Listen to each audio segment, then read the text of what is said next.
என்னிலும் இளையின் தம்பிகள் புரட்சிகர தீக்குச்சிகளாக பற்றி எரிந்து வருகிறார்கள். கேம்பெயினை தொடங்கவா, மைக்கை கையில் எடுக்கவா, எல்லாம் பதறிட்டான். 2 வரியில பல பேர் நெஞ்சடிச்சு உட்காந்துட்டான். என் தம்பி படத்துல வர்றது வர மைக்கு, ஆனா அவன் டிசைன்ல போட்டிருக்கிறது நம்ம மைக்கு.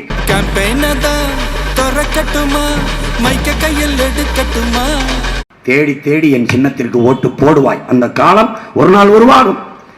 இந்த காசு கொடுத்தவர்களை மான தமிழ் மக்கள் தெருவுக்குள் விடாமல் விளக்கமாறு செருப்பு கொண்டு அடித்து விரட்டினார்கள் என்கிற நிலையை தமிழ் பிள்ளைகள் நாங்கள் உருவாக்குவோம்.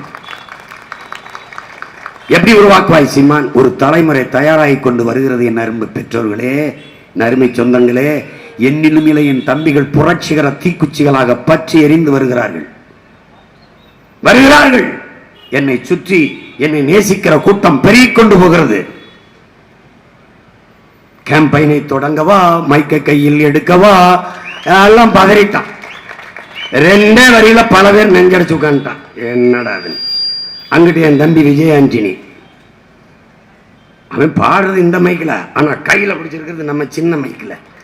அப்புறம் இங்கிட்டு என் தம்பி ஜிவி பிரகாஷ், அவன் பாடுறது இந்த மைக்கில், கையில பிடிச்சிருக்கிறது நம்ம சின்ன இந்த மைக்கில். என் தம்பி படத்துல வர்றது இந்த மைக்கு, ஆனா அவன் டிசைன்ல போட்டிருக்கிறது நம்ம மைக்கு.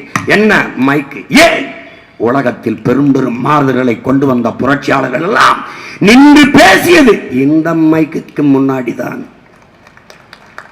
அப்படிப்பட்ட ஒரு மாறுதலை மான தமிழ் மக்கள் தாய் மண்ணில் உருவாக்க வேண்டும் என்பதற்காக என்னுயிர் தம்பிகள் என் தோளுக்கு துணையாக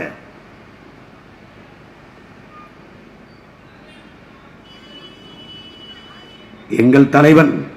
நாம் சாகலாம், சாதாரணமானவர்கள். சத்தியம் செத்ததாக சரித்திரத்தில் செய்தி இல்லை.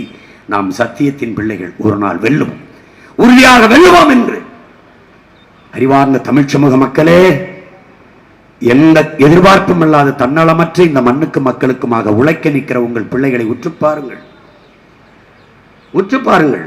ரத்தம் வேர்வையாக உருகி ஓடுவதை பாருங்கள். இதயம் பன்மடங்கு வெடித்து துடிப்பதை பாருங்கள். காரணம் உங்கள் மேல் இருக்கிற பேரன்பு என்பதை உணருங்கள். எல்லோருக்கும் வாக்கு செலுத்தி அதிகாரத்தை கொடுத்து விட்டீர்கள். இங்கே நின்றவர்கள் வென்றார்கள், பாராளுமன்றம் சென்றார்கள். என்ன நடந்தது? உங்களுக்காக பேசிய வார்த்தைகள் எத்தனை?